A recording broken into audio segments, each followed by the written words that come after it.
حالانکہ اگلی بات میں آپ کو سمجھاؤں کہ آپ کا اور میرا ایمان ہے، ہر مسلمان کا ایمان ہے، اور ایمان رکھنا شہید زندہ ہو، شہید مرتا نہیں، بلکہ علامہ اقبال مرحوم تو یوں کہتے ہیں کہ شہید کی جو موت ہے وہ قوم کی حیات، قومیں شہیدوں کے خون سے زندہ ہوتی ہیں۔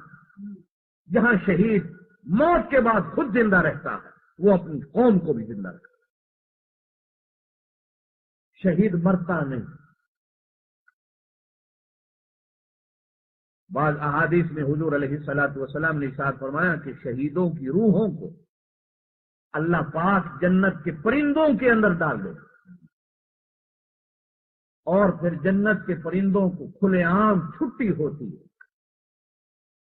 کہ پوری جنت اللہ کی جتنی بڑی ہے، جس درخت پہ چاہو بیٹھو، جہاں چاہو چہچہاتے رہو بلبل کی طرح، جہاں چاہو اپنی باتیں کرتے رہو، جہاں چاہو رات گزارو، جہاں چاہو دن گزارو، اتنی کھلی آزادی ہوتی کہ اللہ پاک جب چاہتے ہیں شہید کی روح سے بات کرتے ہیں، اور شہید کی روح بھی جب چاہتی ہے اپنے اللہ سے بات کرتے ہیں۔ مثال کے طور پر حضور علیہ الصلوۃ والسلام نے یوں فرمایا کہ شہیدوں کی روحیں روزانہ اللہ کے دربار میں یوں عرض کرتی ہیں کہ اللہ ہمیں دوبارہ دنیا میں بھیج، ہم پھر تیرے نام پر شہید ہو جائیں، پھر تیرے دربار میں آئیں، پھر تو ہمیں زندہ کر، پھر تیرے نام پر شہید ہو جائیں، پھر ہم تیرے دربار میں آئیں، پھر تو ہمیں زندہ کر، پھر تیرے نام پر دنیا میں جا کر شہید ہو جائیں، پھر تیرے دربار میں آئیں۔ اللہ اسی طرح قیامت تک سلسلہ جاری رکھ کہ ہم جاتے رہیں آتے رہیں، جاتے رہیں آتے رہیں، جاتے رہیں آتے رہیں۔ آخر اللہ پاک شہیدوں کی روحوں کی یہ بات سن کر مسکرا کر ہنس کر ارشاد فرماتے ہیں کہ اے میرے شہیدوں کی روحوں، میرا یہ قانون نہیں ہے جو ایک دفعہ یہاں آ جاتا ہے پھر میں اس کو دنیا میں دوبارہ بھیجتا نہیں۔ لا تبدیل لکلمات اللہ، میرا قانون نہیں بدلتا، میرے اصول نہیں بدلتے، یہ میرا اصول ہے کہ ایک دفعہ جو میرے ہاں آ جائے پھر میں اسے دنیا میں دوبارہ نہیں بھیجتا۔ ہاں اتنا ضرور کرتا ہوں کہ تم جب آ جاتے ہو تو پھر میں دوسرے مسلمان کے دل میں شہادت کے جذبے کو پیدا کر دیتا ہوں، شہادت کے جوہر کو پیدا کر دیتا ہوں، شہادت کے شوق کو پیدا کر دیتا ہوں۔ میں شہادت کے شوق کو مرنے نہیں دیتا، جس طرح شہید کو نہیں مرنے دیتا اسی طرح شہادت کے شوق کو مرنے نہیں دیتا۔ شہادت کا شوق بھی شہید کی طرح ہمیشہ زندہ رکھتا ہوں، دوسرے مسلمان کے دل میں پیدا کر دیتا ہوں، وہ شہید ہوتا میں تیسرے کے دل میں پیدا کر دیتا ہوں، وہ شہید ہوتا میں چوتھے کے دل میں پیدا کر دیتا ہوں، حتیٰ کہ ہر مسلمان پھر سجدے میں سر رکھ کے اللہ سے یوں دعا کرتا ہے کہ اللہم انی اسألک شہادتاً، اے اللہ اور دعا میری من نہ من ایک دعا تے میری من لے کہ میں نے شہادت دی موت دے۔ کبھی آپ اکیلے بیٹھ کر سوچا کرو کیا وجہ ہے کہ کشمیر کی وادیوں میں، افغانستان کے ریگستان پہاڑوں میں کیا وجہ ہے کہ چچنیا کی ان سنگلاخ پہاڑوں میں اور فلسطین کی اس وادی میں آج مسلمان اپنے سینوں پر بم باندھ کر، مسلمان اپنے ہاتھوں میں ہتھیار اٹھا کر شہادت کے شوق کے اندر رواں دواں کیوں ہے کہ ہر جذبہ مسلمان کے دل کے اندر اللہ پاک شہادت کا ایسا جذبہ پیدا کرتا ہے۔ آپ میں سے کتنے بوڑھے بھی بیٹھے ہوں گے جن کے دلوں کے اندر جذبہ شہادت ہوگا، جوانوں کے دلوں کے اندر بھی جذبہ شہادت ہوگا۔ حضور علیہ الصلوۃ والسلام کے اپنے دل کے اندر بھی جذبہ شہادت تھا، حضور خود بھی دعا کرتے تھے اے اللہ مجھے شہادت کی موت دے۔ حضرت خالد بن ولید سب کہہ دو رضی اللہ تعالیٰ، اسلام کا وہ عظیم جرنیل جس نے 80 جنگیں اسلام کے لیے لڑی، اور ایسی ایسی جنگیں لڑی کہ تاریخ یہ بات کہتی ہے کہ 60 ہزار دشمنوں کے مقابلے میں 60 سپاہیوں کو لے کر خالد بن ولید کھڑے ہوئے، اور ایسے عزم کے ساتھ، ایسے ارادے کے ساتھ، ایسے جذبے کے ساتھ جنگیں لڑی کہ 80 جنگوں میں کوئی ایک جنگ نہیں ملتی جس میں حضرت خالد کو شکست ہوئی۔ ایک ایک جنگ میں کبھی کبھی تاریخ یوں بھی کہا بات کہ ایک ایک دن میں 10 تلواریں حضرت خالد کے ہاتھوں سے ٹکڑے ہو گئی، لیکن خود شہید نہیں ہوئی۔ چارپائی پہ موت آئی، جب چارپائی پہ موت آ رہی تھی تو رو رہے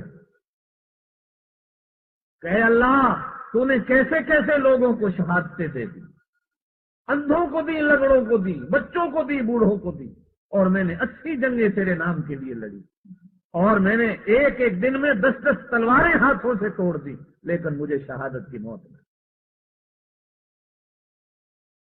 حضرت عبداللہ ابن مبارک سب کہہ دو رحمت اللہ علیہ، یہ اس زمانے کے لوگ ہیں جس زمانے میں صحابہ، انہوں نے صحابہ کو دیکھا۔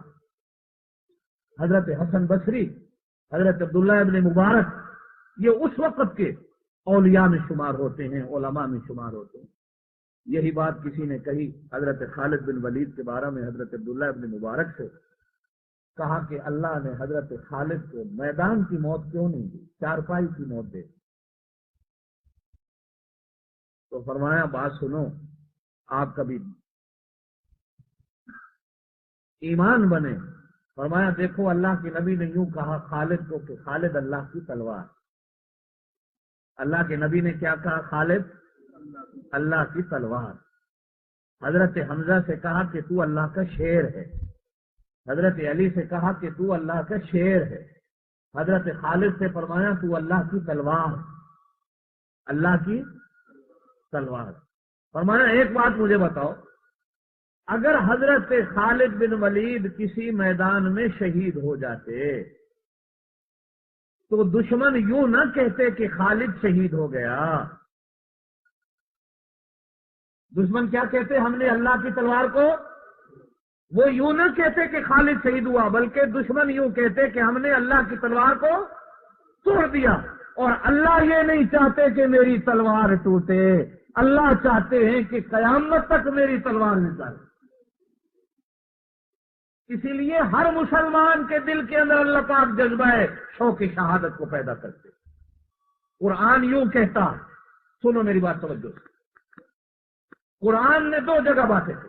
دوسرے سپارے کے اندر قرآن نے یوں کہا کہ اللہ کی راہ میں جو شہید ہو جائے اسے مردہ نہ کہو، اسے مردہ نہ کہو، زور سے بولو، اسے مردہ نہ کہو، یہ قرآن سے۔ ولا تقولوا، اور نہ کہو لمن، اس شخص کے لیے، یقتل، جو قتل کیا جائے فی سبیل اللہ، اللہ کی راہ میں، اموات، مردہ۔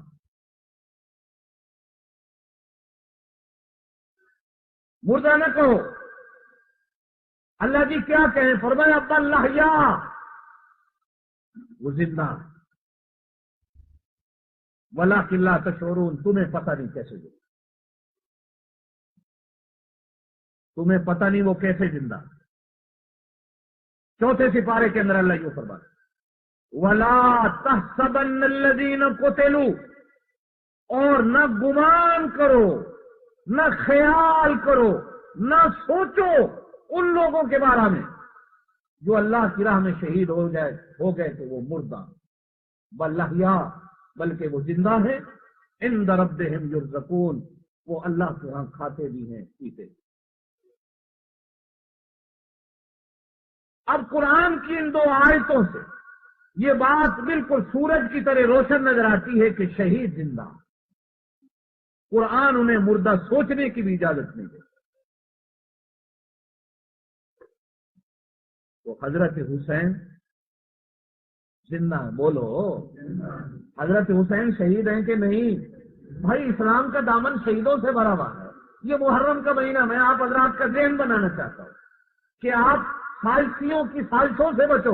اسلام یوں کہتا ہے، قرآن یوں کہتا ہے کہ شہید زندہ۔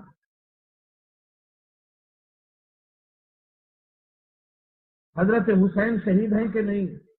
بولو۔ میں حضرت حسین کو شہید مانتا ہوں، میرا ایمان ہے حضرت حسین شہید۔ آپ حضرات کا ایمان نہیں ہے نا؟ بولو۔ حضرت حسین شہید ہے، اور شہید بولو زندہ ہوتا۔ کیا آپ حضرات کا ذہن آج تک یہ نہیں بنا؟ کسی نے نہیں بنایا جب شہید زندہ ہے اور حضرت حسین زندہ ہے تو تمہارے گھروں میں ماتم کیوں؟ تمہارے گھروں میں افسوس کیوں ہے؟ تمہارے گھروں کی چار پائیاں الٹی کیوں ہیں؟ تمہارے گھروں میں خوشیاں کیوں نہیں؟ صرف اور صرف وجہ یہ ہے کہ جب ہمارا ایمان بھی ہے کہ شہید زندہ ہے، لیکن یہود و نصارہ نے ایسی سازش کی کہ اسلام کا کیلنڈر محرم سے شروع ہوا۔ ہائے اسلام پھلا کیوں؟ اسلام پھولا کیوں؟ اسلام بڑھا کیوں؟ اسلام دنیا میں پھیلا کیوں؟ افسوس ان کا تھا کہ وہ ماتم کرتے، لیکن انہوں نے ہمارے ذہنوں میں اس افسوس کو اس طرح ڈالا کہ آج مسلمان اس مہینے میں افسوس مناتا ہوا نظر آتا۔ شہید زندہ، میری بات سمجھے آپ کے